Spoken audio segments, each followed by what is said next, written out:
सर्वत्र श्रीधर परिपूर्ण अधिष्ठान मूळ व्यापक सकळ जगाचे ते कुळ कल्पद्रुम विठ्ठल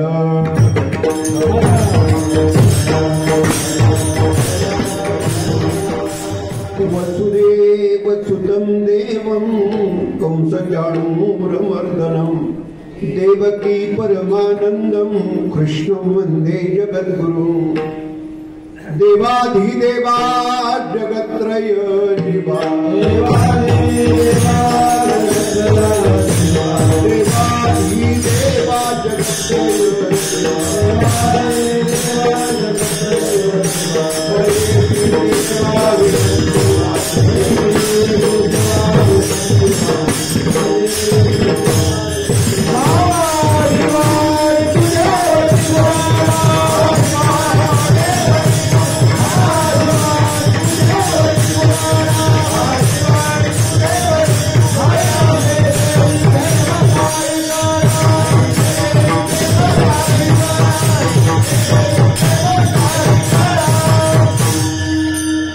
बोलने बोल कुंठित पै झाले ते निधान देखिले नंदा घरी. दरवर्षाप्रमाणे आपल्या गुरुकृपा महिला मंडळाच्या आयोजनातून योगदानातून संपन्न होणारा आपल्यासारख्या देवतुल्य श्रोत्यांच्या रोज नित्य उपस्थितीमध्ये संपन्न होणारा परमपूज्य सद्गुरु वैकुंठवासी हरिभक्तीपरायण काशीनाथ बाबा नाटे महाराजांच्या प्रेरणेतून आणि परमपूज्य सद्गुरु वैकुंठवासी हरिभक्तीपरायण एकनाथ बाबा चव्हाण बाबांच्या आशीर्वादानं संपन्न होणारा हा नामयज्ञ नामसप्ताह गेली 6 वर्षाच्या परंपरेनं या ठिकाणी या पुण्यभूमीमध्ये या क्षेत्रामध्ये संपन्न 43 वर्षाच्या परंपरेनं संपन्न. या निमित्तानं आपण सर्वांचं दर्शन मिळालं. आपल्या अधिष्ठानावरती येण्याचं भाग्य मला प्राप्त झालं. मी आयोजकांना मनापासून धन्यवाद देईन. उर्वरित जी वेळ आहे ही वेळ आपण या भगवत सेवेसाठी चिंतनासाठी आपण देत आहोत. आज या नामयज्ञाचा नामसप्ताहाचा समारोप आहे. शेवटचा दिवस, अखेरचा दिवस. संप्रदायामध्ये नामसप्ताह 3 दिवसाचा, 4 दिवसाचा, 7, 11, 21 दिवसाचा असो. वारकरी संप्रदायामध्ये त्याचा समारोप सांगता ही काल्याच्या कीर्तनानं करण्याची परंपरा आहे. काल्याच्या कीर्तन प्रसंगी भगवत सेवेसाठी निवडलेला अभंग संत श्रेष्ठ एकनाथ महाराजांचा 3 चरणाचा आपल्या पाठामध्ये चिंतनामध्ये असेल नसेल. महाराज आपल्या जीवनाचा एक जिवंत अनुभव या अभंगातून आपल्या समोर मांडत आहेत. निधान पाहिलं आणि आलेला जो अनुभव आहे तो अनुभव या अभंगातून संत एकनाथ महाराज आपल्या समोर मांडतात.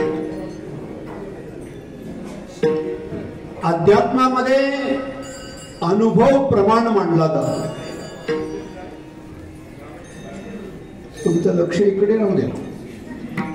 काही गडबड नाही, व्यवस्थित चाललंय बघा. विठ्ठला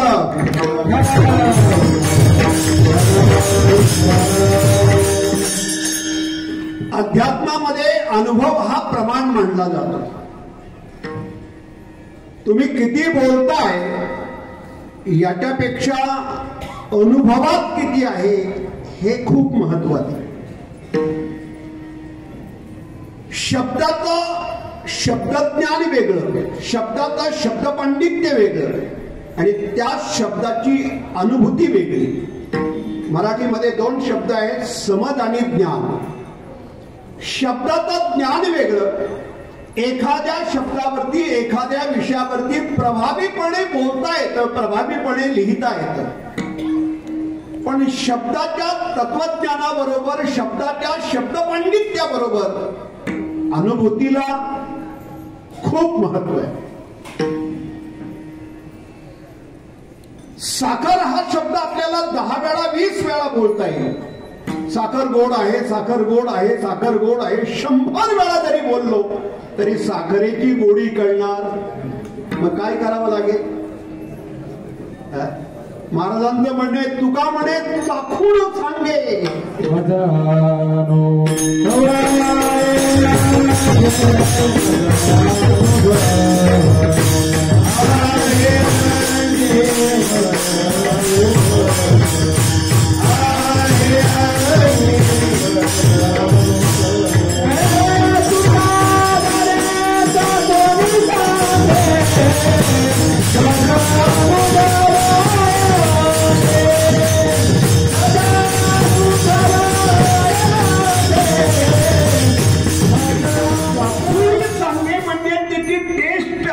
कळली पाहिजे, तिची चव कळली पाहिजे.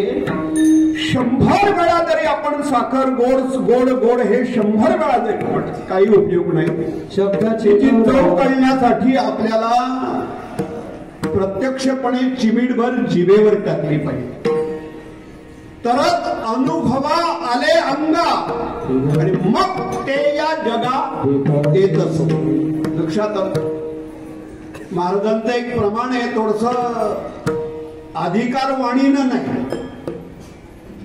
पण या बाबे अद्वैत खरे ब्रह्मज्ञान अनुभवा वातुणी बडबडते असं म्हणतात. शब्दाचे गौरव कामाने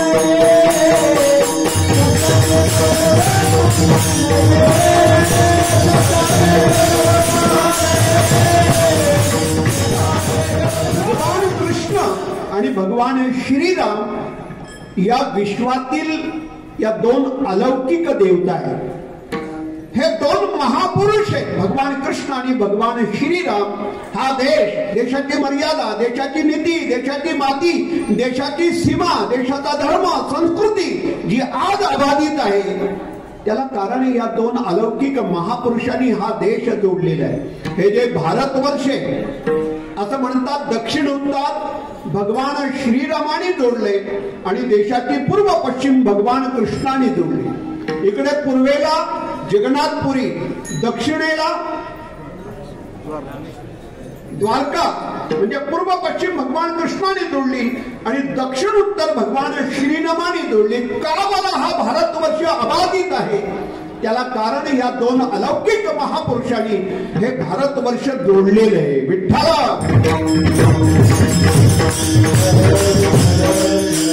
स्वतंत्र 2 विचार आहेत. भगवान श्रीराम हे सूर्यवंशातले आहेत आणि भगवान कृष्ण हे चांद्रवंशातले.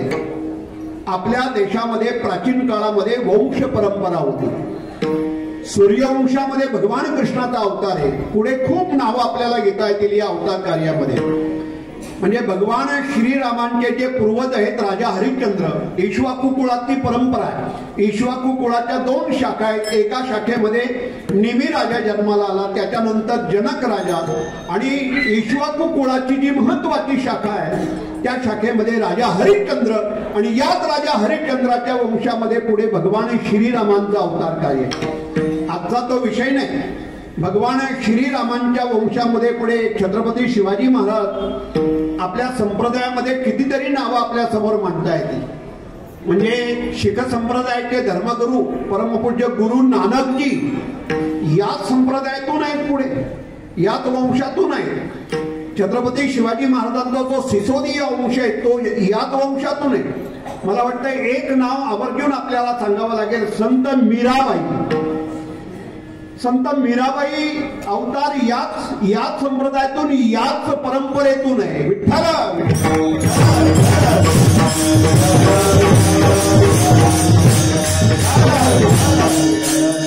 भगवान कृष्ण हे चंद्रवंशातले. मुद्दा आपला असा आहे, भगवान कृष्ण हे या विश्वाचं आजपर्यंत खऱ्या अर्थाने न उलगडलेलं कूड आहे. म्हणून महाराजांचं प्रमाण आहे,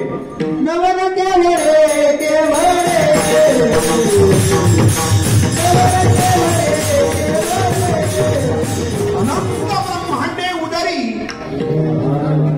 हरी हा बालक नंदागरी. पृथ्वी जेणे तृप्त केली त्याची यशोदा भोजन घाली. काय नबल आहे का आश्चर्य. तुका म्हणे नटधारी भोग भोगोणी ब्रह्मचारी न उलगडलेलं कोण. भगवान कृष्णाच्या जीवनातील जो 125 वर्षाचा प्रवास आहे, 11.5 वर्षाचा काळ गोकुळातला आहे, 13.5 वर्षाचा मथुरेतला आहे आणि 100 वर्षाचा द्वारकेतला आहे. या 125 वर्षाच्या प्रवासामध्ये काल्याच्या कीर्तनामध्ये 11.5 वर्षाचाच काळ बघायचा. या 11.5 वर्षाच्या कालखंडामध्ये 7 वर्षाच्या आतलं आहे ते रांगताना आहे आणि 7 वर्षाच्या नंतर 11.5 वर्षापर्यंत आहे ते राखताना. रांगता गोधने रांगता गोधने राखीत आहे. गोकुळामध्ये रांगता आणि गायी राखता केलेलं चरित्र, म्हणून चरित्र ते उच्चाराने केले देवे गोकुळे. गोकुळामध्ये जे चरित्र केलं त्याचा उच्चार करायचा आहे. हे नवल आहे, हे कोण आहे या विश्वात. भगवान कृष्णाच्या जीवनाचे अनंत पैलू आहे, अनंत पैलू. म्हणजे एक भगवान कृष्णाच्या चरित्रातला पैलू जर आपण कीर्तन प्रवचनामध्ये बघायला गेलो तर स्वतंत्र एक पैलू आपल्याला भगवान कृष्णाच्या चरित्रातला मांडता येईल.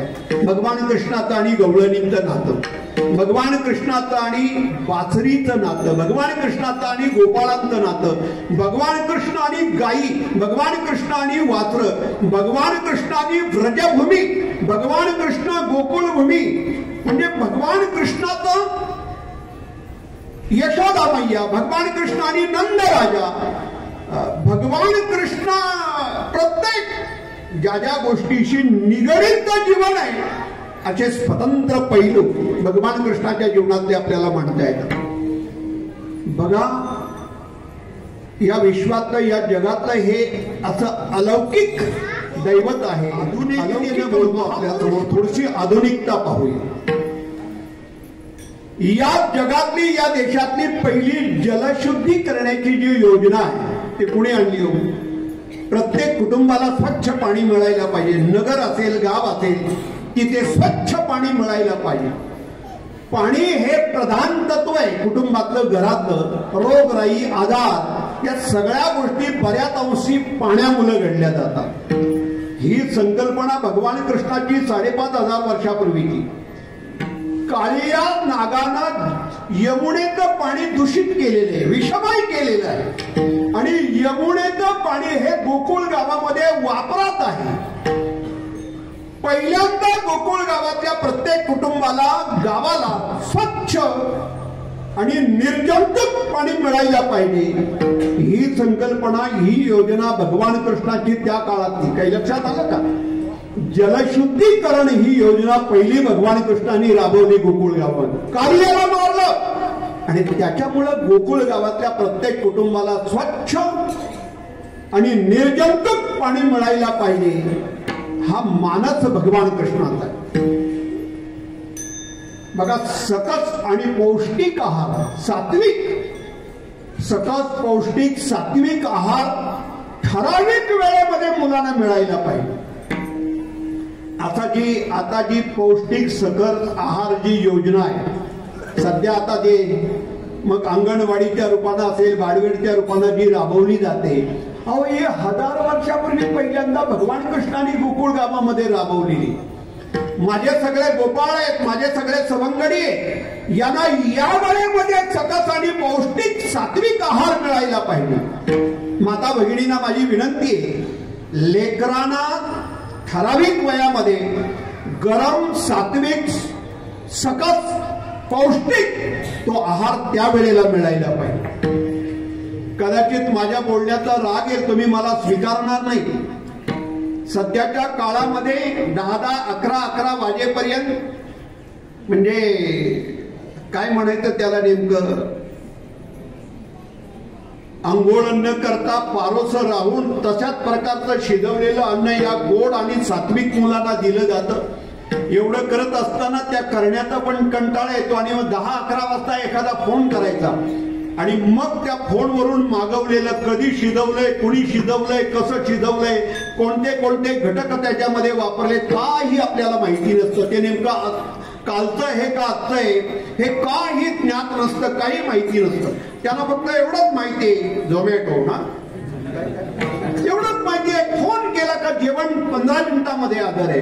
पण आम्ही त्या लेकरांना कोणतं अन्न देतोय ते सात्विक आहे का पौष्टिक आहे का हे आम्हाला भगवान कृष्णाने शिकवलंय. आम्हाला आधुनिकता बघायची भगवान कृष्णाच्या चरित्रातून. आम्ही भगवान कृष्णाचं चरित्र फक्त दाढीविणी पुरतं ठेवलंय,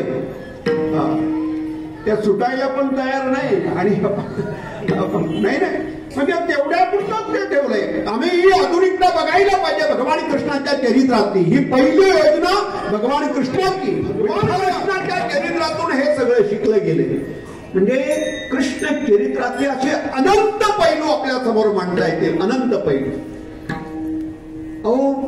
अवतार कार्य भगवान कृष्णाचं सुरू झालंय गोकुळ गावामध्ये. आणि या अवतार कार्यापासून अगदी लहान असल्यापासून नवल आहे. लहान असल्यापासून चमत्कार. भगवान कृष्ण गोकुळ गावामध्ये अवताराला आले.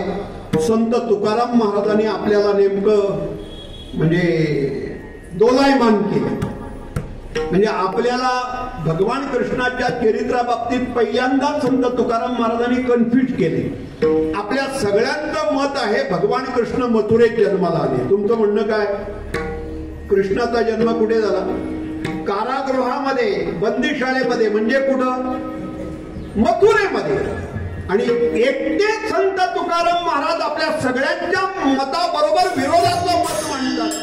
आपल्याला द्वंद्वामध्ये टाकलंय, द्विधा मनस्थितीमध्ये. इकडे आपल्या आजपर्यंत सगळी संतांची प्रमाणं मथुरेमध्ये भगवान कृष्णाला अवताराला आले आणि इकडे संत तुकाराम महाराज म्हणतात कृष्ण गोकुळी जन्मला. नक्की का? तिकडे प्रगट झाले, इकडे जन्माला आले. गोकुळी जन्म झाला. पहाटे पहाटे वाऱ्यासारखी बातमी गोकुळ गावामध्ये कळली. नंद राजाला यशोदा मैयाला उतरत्या वयामध्ये मुलगा झाला. गोकुळातल्या सगळ्या महिला एकत्र येऊन त्याने हा आनंद साजरा केला. एका बाजूला पुरुष मंडळी, एका बाजूला सगळ्या गोकुळातल्या महिला. एक सांगे एकी पाशी. आणि ही बातमी वाऱ्यासारखी गोकुळ गावामध्ये कळली. यशोदा मैयाला नंद राजाला मुलगा झाला. पहाटेची वेळ आहे. नंद राजाची एक बहीण होती. त्या बहिणीला नंद राजाने गेली 15 दिवस अगोदर घरी आणून ठेवली होती. बोलावलं होतं की वहिणीचा प्रसूतीचा काळ आहे, त्याच्यामुळं कोणीतरी काळजी घेणारा पाहिजे म्हणून आपल्या बहिणीला 15 दिवस अगोदरच घरी आणून ठेवली होती. तू थोडी काळजी घे. पण हे बहीण झोपेमध्ये असताना रात्री घडलेला प्रकार कुणालाही कळला नाही. लेकरू रडायला लागलं त्यावेळेला तिला कळलं. प्रथेप्रमाणे नंद राजाच्या गोठामध्ये एक गंगा नावाची गायी होती. त्या गायीच्या गोमूत्रानं पहिल्यांदा लहान लेकराचं स्नान केलं. गायीच्या कासे घालून लेकराला काढलं. आणि पहाटे पहाटे ही बातमी सगळ्या गावात गेल्यानंतर पहिल्याच दिवशी अष्टमीला जन्म झाला. नवमीचा दिवस आहे. समीकरण जुळलं. नवमी आहे, नंदाला मुलगा झाला आणि नंदोत्सव साजरा करायचा म्हणून सगळा गाव एकत्र महिला पुरुष झाले. आणि मग गोकुळीच्या सुखा अंतपार नाही लेखा बाळकृष्ण नंदागरी आनंदल्या धरणारी गुडिया तोरडे करती कथा जाती गाणे. तुका म्हणे छंदे मन वेधिले गोविंद. एक दिवसाचा आनंदोत्सव साजरा झाला. अष्टमी गेली, नवमी गेली, दशमी गेली, एकादशी गेली, द्वादशीचा पर्व काळ. आणि या पर्व काळावरती द्वादशीचा पर्व काळ असल्या कारणाने त्या पर्व काळावरती कैलासावरून भगवान महादेव भगवान कृष्णाच्या दर्शनाला गोकुळ गावाकडे निघाले. दर्शन सोहळा असं नाव आहे कारण तो पर्व काळ. मागच्या 15वड्यामध्ये बरेच पर्व काळ आले होते. 29 तारखेला मौनी अमावस्या होती, पर्व काळ होता. जे पर्व काळ आहेत ना त्या पर्व काळावरती जी सात्विक ऊर्जा आहे त्या ऊर्जेचा स्रोत अधिक असतो. अमावस्याला आपल्या एकादशी का महत्वाची, चतुर्थी का महत्वाची, काही पर्व काळ असतात आणि त्या पर्व काळावरती जो स्रोत असतो ऊर्जेचा तो अधिक रूपानं आपल्याला फलद्रूप होतो. विठ्ठला ज्या वेळेला ग्रहण असतं ना तो ग्रहण पर्व काळ आहे. आपण कदाचित त्या ग्रहणाला निषेध रूपानं पहा. ग्रहण म्हणजे जणू काय आपल्यावरती संकट. काय करायचं ग्रहण हा पर्वकाळ आहे. या जगातला पहिला खग्रास सूर्यग्रहण भगवान गुरुदेव दत्तात्रयांचे वडील अत्री ऋषी चित्रकूट पर्वतावरती वास्तव्य करत असताना 7000 वर्षापूर्वी या जगातला पहिला खग्रास सूर्यग्रहण अत्री ऋषीनं पाहिला आणि खगोलशास्त्राच्या अभ्यासाला सुरुवात झाली. या जगातले पहिले खगोलशास्त्रज्ञ भगवान गुरुदेव दत्तात्रयांचे वडील अत्री ऋषी. विठ्ठला माझा तो स्वतंत्र विषय नाही. लोकमान्य टिळकांचं ओरायन जर कोणाच्या वाचनात आलं असेल, एकाच मारात ओरायन लोकमान्य टिळकांचं कोणी उपलब्ध जर झालं तर बघा, म्हणजे तिथे पंचमंडळ या देशाचं पहिलं व्यवस्थापन, म्हणजे एखादं कार्य सुरळीत पार पडावं त्या कामाची विभागणी, कामाची योजना, त्याला व्यवस्थापन असा शब्द आहे. आपण त्याला मॅनेजमेंट म्हणता का? म्हणजे कार्यक्रम सुरळीत पार पडावा, कोणी कोणती कामं करावी हे भगवान गुरुदेव दत्तात्रयांच्या वडिलांना 21 प्रजापती नेमले आणि या 21 प्रजापतींना 21 कामं वाटून दिली. लक्षात आलं? त्यांनी पंचमंडळ तयार केलं. कामाची विभागणी. मला हे म्हणायचं होतं, काही पर्वकाळ असतात. ग्रहण हा पर्वकाळ आहे, तसा द्वादशी हा पर्वकाळ आहे. पर्वकाळ म्हणजे आपल्याला माहिती असेल, समजा एकनाथ महाराजांचा स्वतंत्र अभंग आहे, साधला पर्वकाळ द्वादशी झाले ज्ञानेश्वर वाणी आले सामुग्री देवळी. पर्वकाळ द्वादशी. तसा संक्रांत हा देखील पर्वकाळ आहे. साधला हा पर्वकाळ गेला अंतरिता मन देवती आला गोडे गोड, हे पर्वकाळ. तसं द्वादशीचा पर्वकाळ असल्या कारणानं भगवान महादेव भगवान कृष्णाच्या दर्शनाला गोकुळगावमध्ये आले. त्याला नाव दिलं दर्शन सोहळा. एक दिवसाचा दर्शन सोहळा एवढा गोड आणि आनंदात पार पडला आणि बोलता बोलता 5 दिवस गेले. 6वा दिवस बरोबर भगवान कृष्णाचं वय 7 दिवसाचं असताना भगवान कृष्णाला मारण्यासाठी कंसानं पुतनेला पाठवलंय. पुतनेला चतुर्दशी, अष्टमी, नवमी, दशमी, एकादशी, द्वादशी, त्रयोदशी आणि चतुर्दशी. चतुर्दशी म्हणजे 14 आकडा. लक्षात आलं? म्हणजे ही जी पुतना आहे ती मथुरेतून निघून गोकुळात येईपर्यंत 14 ठिकाणी थांबले.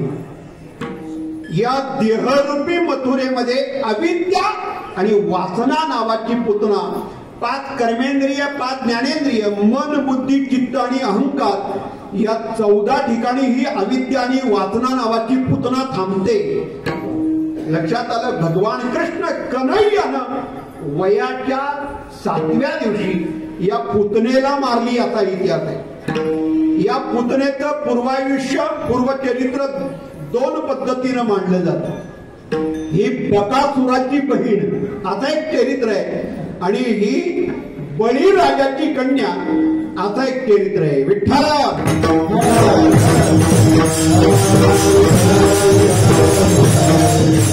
काही लहानपणाचं कार्य आहे हो भगवान कृष्णाचं. त्याच्यानंतर कागासुराला मारलं, बकासुराला मारलं, रिठासुराला मारलं, आघासुराला मारलं. एका एका एका एका राक्षसाला मारायला सुरुवात केली. कागासुर मारला, बकासुर मारला, रिठासुर मारला, आघासुर मारला. हा जो आघासुर आहे ना,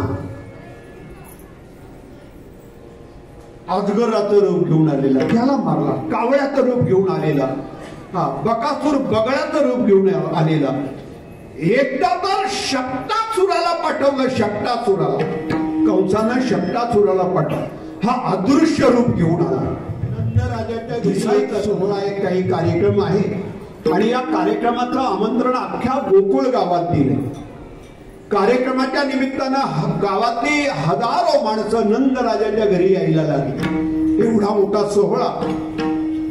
गडबडीमध्ये यशोदा मैयानं कृष्ण कन्हैयाला पाहुण्यांचा आदर, मान, सत्कार, स्वागत करायला पाहिजे म्हणून त्या कृष्ण कन्हैयाला, लहान लेकराला बैलगाडीची अशी नाही का, रिकामी मोडकी बैलगाडी, त्याला काय आपण म्हणतो, साठी.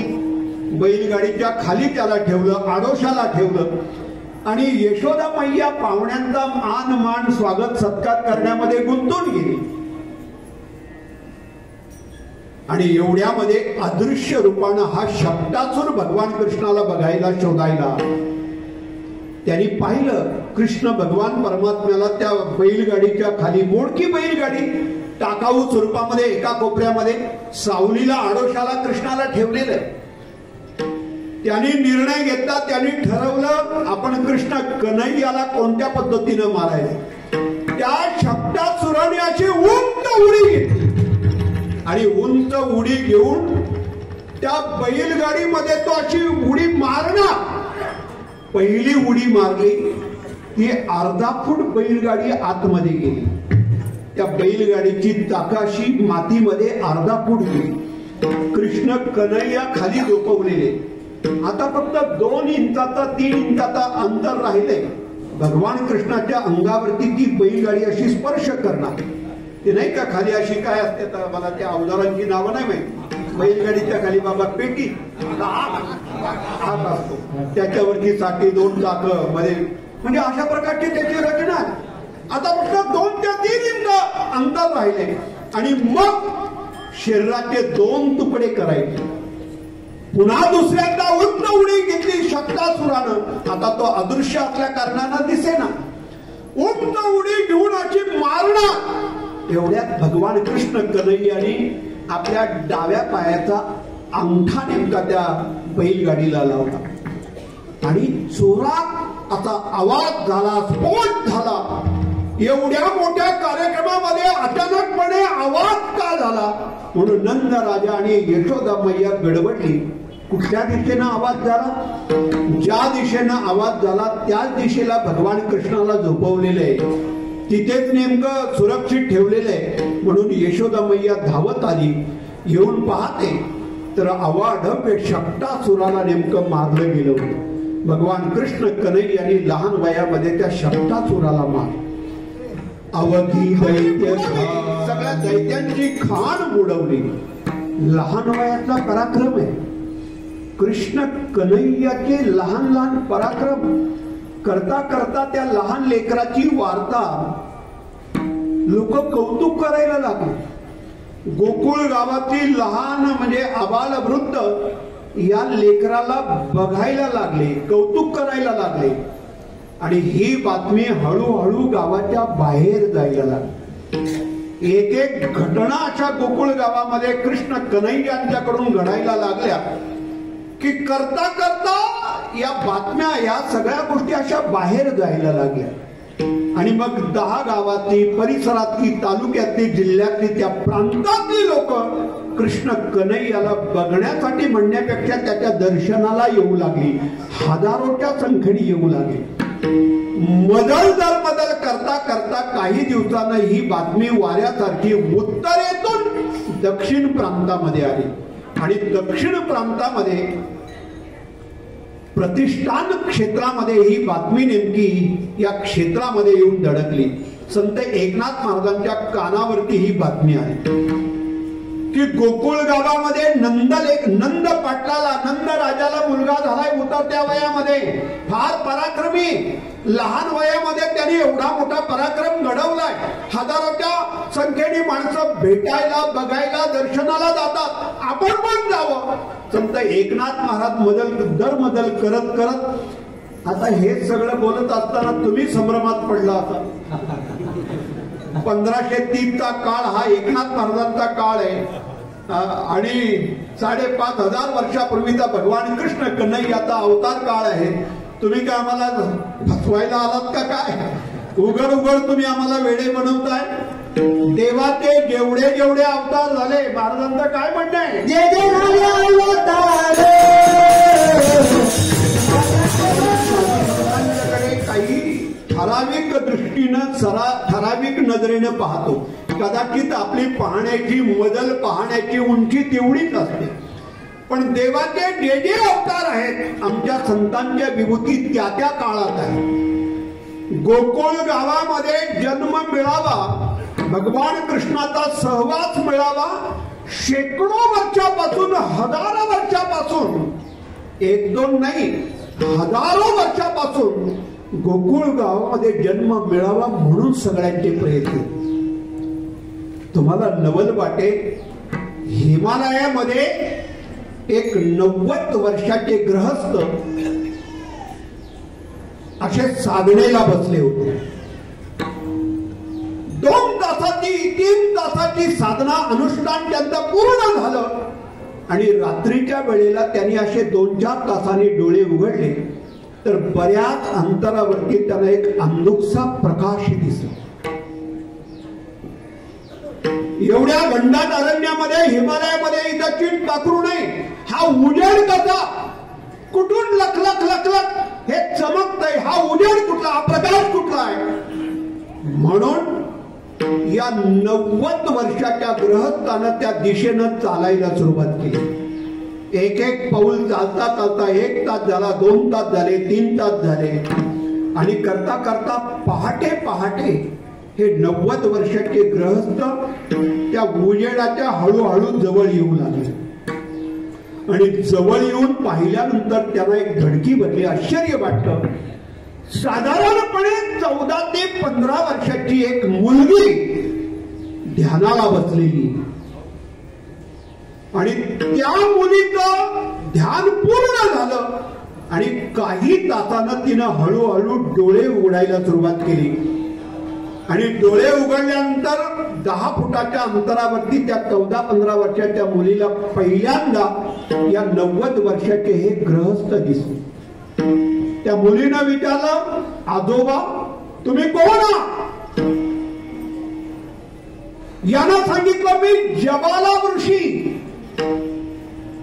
रामायणामध्ये भगवान श्रीरामांचे जे वडील आहेत, राजा दशरथाला सल्ला देण्यासाठी जे मुख्य सल्लागार आहेत, त्यांना मंत्री म्हणा, सल्लागार म्हणा, हे जबाला ऋषी.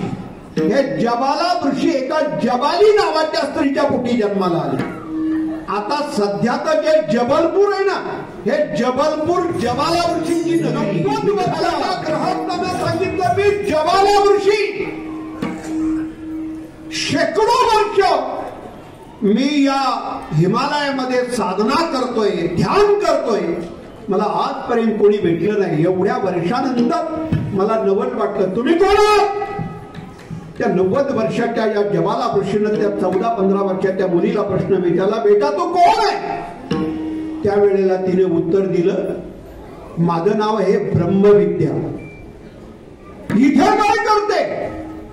तिनं सांगितलं, मी हजारो वर्ष या हिमालयामध्ये इथे तपश्चर्या करते. का? काय मिळवायचंय? त्या ब्रह्मविद्येने उत्तर दिलं, शेकडो वर्षानंतर गोकुळ गावामध्ये, त्या ब्रजभूमीमध्ये भगवान कृष्ण अवतारा येणार आहेत. त्या गोकुळ गावामध्ये, त्या ब्रजभूमीमध्ये मला भगवान कृष्णाचा सहवास मिळावा म्हणून ही चाललेली माझी तपश्चर्या आहे. काय ऐकता ना तुम्ही? आम्हाला लगेच पाहिजे सगळं, पी हळद आणि काय ऐकलं का? आम्हाला सगळं लगेच पाहिजे. माणसं प्रत्येक गोष्टीमध्ये उतावीळ झाली. बोलू नये पण काय उतावळा नवरा आणि त्याला ताबडतोब पाहिजे. 2-5 बोल झाले की तो म्हणतो मी कीर्तन मांडले लगेच. असं माझ्याकडे मुलं असतात, म्हणजे नवीन नवीन मुलं येतात ना, मला प्रवचन, व्याख्यान, कीर्तन लवकरात लवकर कसं शिकताय? म्हणजे घाई आहे सध्या, खूप स्पीड आहे. मी शबरी मैयाचं उदाहरण देत असतो.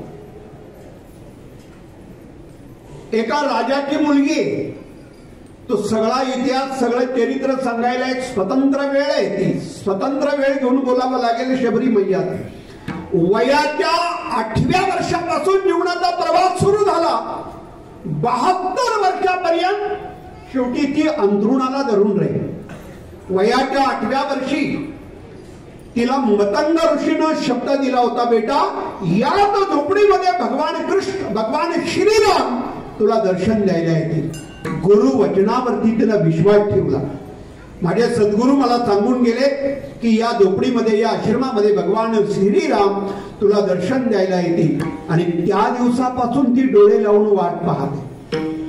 इकडून येतील, कदाचित या वाटेने आले तो रस्ता, तो मार्ग साफ करायला पाहिजे, कदाचित या दिशेनं त्या दिशेनं करता करता 72 वर्ष झाले. अंथरूण धरलं, वय झालं, वृद्ध झाली.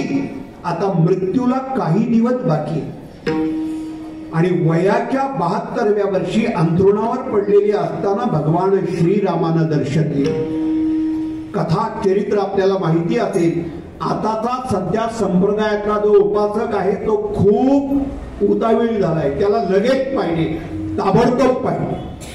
म्हणजे हजारो वर्ष तपश्चर्या केले. नामदेव महाराजांनी उगत नाही म्हणावं, जन्मोजन्मी पेंड्याला, वाकल्याला, सुदाम्याला, या सगळ्या गोपाळांना एक दिवस प्रश्न विचारला, काय रे भगवान कृष्णाची संगत तुम्हाला कशी मिळाली, कसा प्राप्त झाला, कसा मिळाला? सगळ्या गोपाळांनी काय उत्तर दिलं माहिती?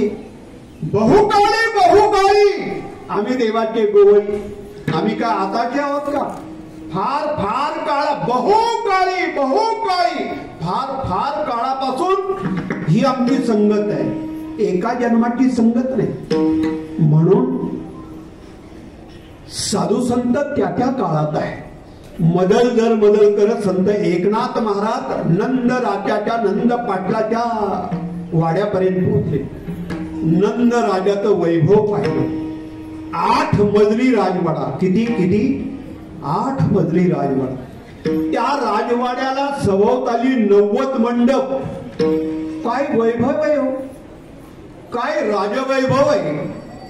शेकडो करोडो गाई, शेकडो गोशाळा, 90 मंडप, 8 मजली राजवाडा. इथं एखादाच पत्रा काढला जातो, एखादीच पडवी काढली जाते, ती पण सार्वजनिक रस्त्यावरती. म्हणजे विकास कामाला अडथळा. फुटपाथ काय, रस्ते काय, म्हणजे ही सध्याची माणसांची टेंडन्सी अशी झाली, मानसिकता तयार अशी झाली. बघा ना वैभव. आणि हे सगळं वैभव संत एकनाथ महाराजांनी डोळ्यांनी पाहिलं. नवल वाटलं, आश्चर्य वाटलं. साधू संत येती घरा दिवाळी कसं. महात्म्यांची पादपूजा झाली, गंध अक्षदा झाली. आतमध्ये नेऊन संत एकनाथ महाराजांना सुंदर अशा आसनावरती बसवलं. आणि मग एकनाथ महाराजांनी संवाद केला. राजे कृष्ण कन्हैया पुढे असं म्हटल्यानंतर नंद राजाने हाक मारली. अरे कन्हैया. नंद राजा कृष्णाला कन्हैया म्हणायचे. यशोदा मैयाला आवडीनं लाला म्हणायचे आणि अख्खं गाव काना म्हणायचं. कारण बघताना कृष्ण काना बघायचा म्हणून गाव काना म्हणायचं. कन्हैया म्हटल्यानंतर एक लहान लेकरू दुडदुड करत आला. कुरळे केस, काळे भोर कुरळे केस. 11.5 वर्षामध्ये भगवान कृष्णाने 5 गोष्टी स्वीकारल्या, 5 गोष्टीला नकार दिला. कृष्ण कन्हैयाने 5 वर्षामध्ये केसाला कातर लावली नाही. केस हे सौंदर्याचा द्योतक आहे. आपल्या अंगावरती शिवलेले कपडे घातले नाही, पायामध्ये चप्पल घातली नाही. ही व्रजभूमी महात्म्यांची, साधू संतांची, ही ऋषीमुनींच्या पदस्पर्शानं पावन झालेली भूमी. कदाचित तुम्ही स्थानिक आहात, इथलेच आहात. या भूमीच्या रजकणाचं मोल कदाचित आपल्याला माहिती नसेल. या महात्म्यांच्या साधनेनं पुण्य पावन झालेली ही भूमी. आम्ही कदाकाळी येतो ना, पहिल्यांदा पाऊल टाकल्यानंतर इथे डोकं ठेवतो. पहिल्यांदा या मातीचे 4 रजकण कपाळाला लावतो. घरामध्ये प्रवेश करताना पण उंबरठ्याला हात लावतो. तुमच्यासाठी घर असेल, आमच्यासाठी हे मंदिर आहे.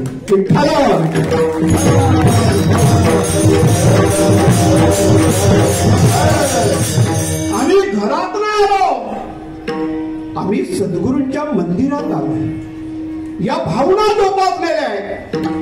गोकुळ गावातला रजकण ऋषीमुनींच्या, साधू संतांच्या, महात्म्यांच्या पदस्पर्शानं पावन झालेले.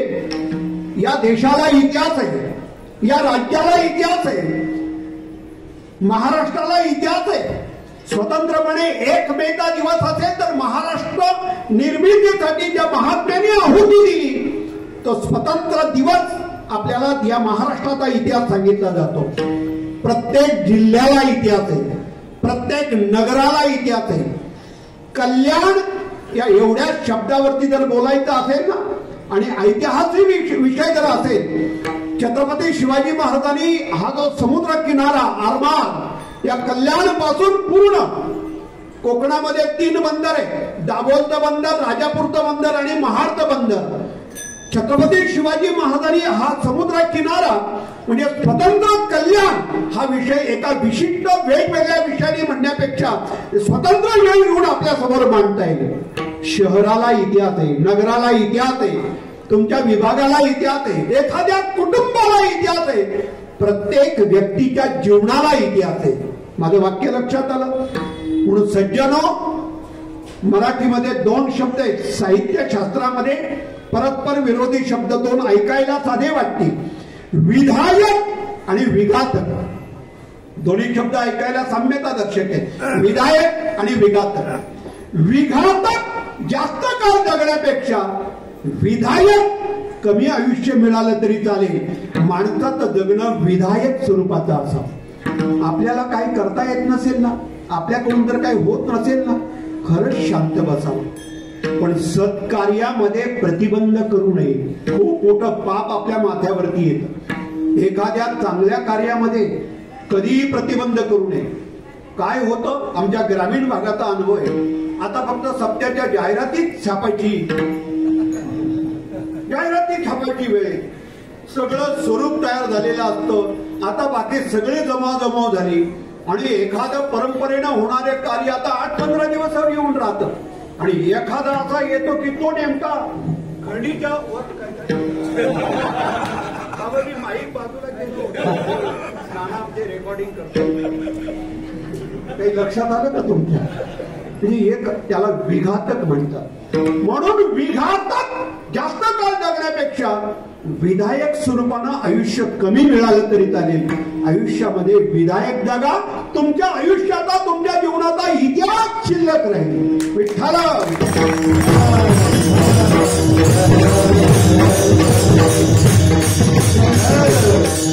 या भूमीला संप्रदायाचा इतिहास आहे. या भूमीला अध्यात्माचा वारसा आहे. इथला रजकण ना कण महात्म्यांच्या पदस्पर्शानं साधनेनं पुण्य पावन झालेला हा कण. म्हणून इथं मोल आहे.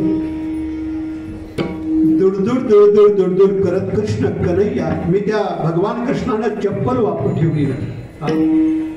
म्हणजे सप्ताहाच्या मंडपात चप्पल का घालून जाऊ नये, कीर्तन मंडपात का चप्पल घालून जाऊ नये, याची कारण तुमच्या लक्षात आली. 84 कोसामध्ये भगवान कृष्णाने कधी पायामध्ये चप्पल घातली नाही. अनादर आहे तो.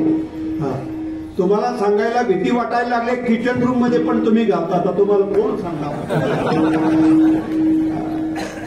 तिथंच देवघर आणि आता हे आधुनिक काळामध्ये जर मी सांगायला लागलो तर मला वाटतंय पुढल्या वर्षी तुम्ही केदारी साहेब मला नाही बोलवणार. ते म्हणतील या बोवावरती काट मारा. अखंड सगळ्या दैवतांचा वाद जर आपल्या घरामध्ये राहावा असं वाटत असेल तर पायामध्ये चप्पल घालून त्या दैवतांचा अनादर करताय तुम्ही. आपल्याकडून त्या दैवतांचा अनादर होतोय. त्या कुटुंबातल्या मर्यादा आहेत, त्या सांभाळायलाच पाहिजेत.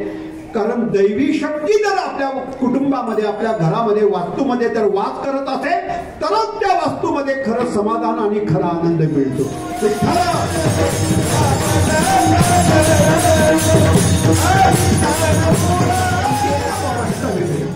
आता आपण मराठीमध्ये याला देऊळ म्हणतो. देऊळ, बरोबर. देऊळ हा मराठीतला ओरिजिनल शब्द नाही. खरा मराठीतला 4 अक्षरी शब्द आहे देवालय. काय शब्द आहे? देवालय. देवालय देवालय देवालय बोलता बोलता शब्द तयार झाला देऊळ. त्याला अपभ्रष्ट होणं म्हणतात. तसं आराधन हा मूळ शब्द आहे आणि त्या आराधन शब्दातून शब्द जन्माला आला आराध्य. माझं आराध्य दैवत किंवा माझं आराधन. माझे आराधन पंढरपुरीचे निदान. बघा महाराजांनी शब्द वापरलाय अभंगामध्ये. दयाळा, करुणा करा. दयाळा हा मराठीचा ओरिजिनल शब्द नाही. खरा शब्द हे दयालया. दयालया 4 अक्षरी शब्द आहे. दयालया दयालया असं म्हणता म्हणता शब्द जन्माला आला दयाला. करुणा करा दयाळा हा मूळ शब्द आहे दयालया. तसं आराधन म्हणजे आराध्य. माझं आराध्य दैवत जर कोणतं असेल तर पंढरपूरचं निदान. निदान या शब्दाचा अर्थ आहे धन, कधीही न संपणार धन. आपल्या जीवनामध्ये सगळ्यात किमतीमोल धन कोणतं आहे? किमतीमोल धन ईश्वरी सत्ता. म्हणून मला वाटते त्याला अनुसरून एक शब्द आपल्याला खूप आवडेल बघा. एक शब्द त्याला अनुसरून, एक है तो शेप है. तो एक है तो शेप आहे. आता तुम्ही डोकं कुणीकडून चालवाले मला माहिती, पण आमच्या दृष्टीनं तो एक आहे तो सेफ आहे. जिथपर्यंत तो एक आहे तिथपर्यंत सेफ आहे. एक नाही म्हणजे 3ऱ्या अध्यायामध्ये नाही का, तैसा स्वधर्म जरी लोपला तरी सर्व सुखांचा थारा मोडला. दीपा सवे हरपला प्रकाश जाय. दिवा गेल्यानंतर त्याचा प्रकाशही जातो. तशी ही स्वधर्म सत्ता जर या शरीरातून निघून गेली. ईश्वरी सत्ता ही आमच्या जीवनाची प्रधान सत्ता आहे.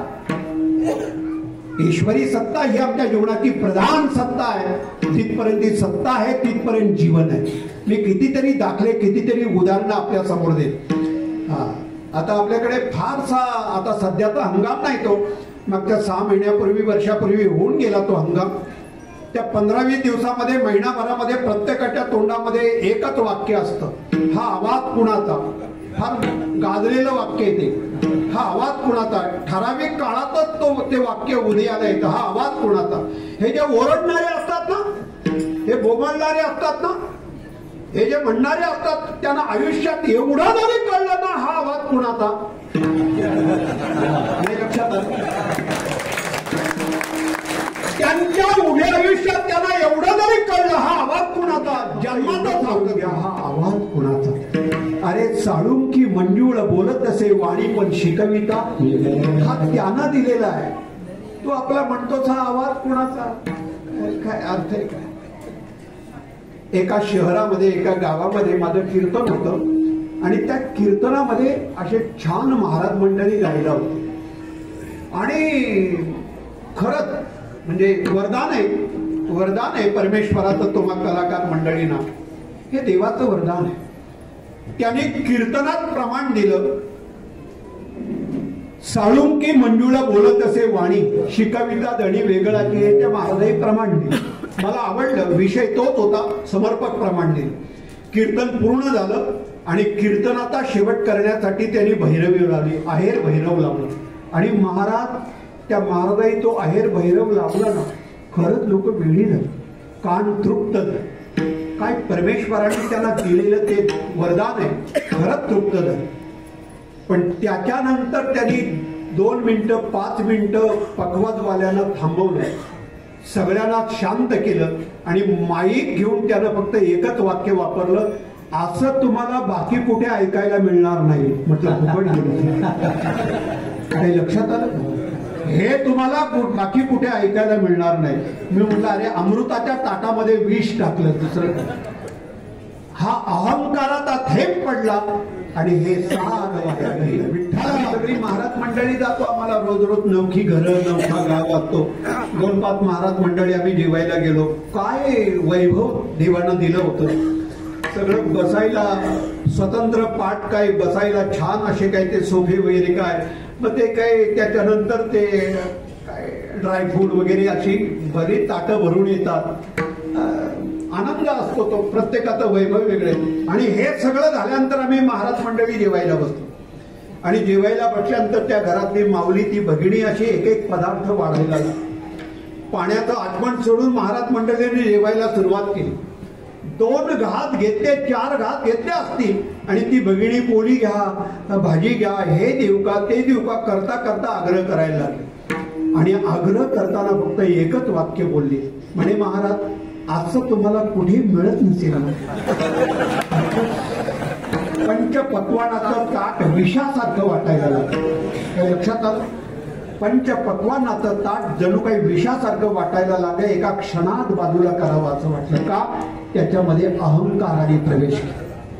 म्हणून सज्जनो, या अमृतासारख्या पंचपक्वानाचं हे अमृताच्या पंचपक्वानाच्या ताटामध्ये अहंकाराचा वैभव आहे. सज्जनो, निदान म्हणजे धन. ते निदान मला सापडलं, भेटलं. निदान हे वाटे सापडले, निदान हे वाटे. मला ते निदान सापडलं, निदान भेटलं. कुठे? नंदा घरी. ते पाहिलं आणि आता सांगण्यासाठी माझं बोलणं अघोर. शब्द गळ्यामध्ये थांबले, कुंठित झाले. संप्रदायामध्ये, अध्यात्मामध्ये अनुष्ठान साधना चिंतन करत असताना अशी एखादी स्थिती आणि अवस्था प्राप्त होते. असो आईचा कोठे आठवची नाही, देही तर विदेही भोगुदशा. मी कुठे, किती काळ आहे. आणि मग भगवान प्रभूच्या स्वरूपाशी एकरूप झालेला, तन्मय झालेला, त्या स्थितीमध्ये गेलेला काय सांगणार. म्हणून त्याची टेस्ट, म्हणून त्याची चव स्वतः अनुभवल्याशिवाय सांगता येत नाही. म्हणून अनुभव हे अध्यात्मामध्ये प्रमाण मानलं जातं. शब्दाचा शब्दज्ञान वेगळे आणि त्याची अनुभूती वेगळी. अबोलने बोल कुंठित पै झाले, ते निदान देखिले नंदाघरी. कसं आहे होते, आहे तरी कसं. आणि मग त्याच्या वर्णनाला सुरुवात केली. दुसऱ्याच्या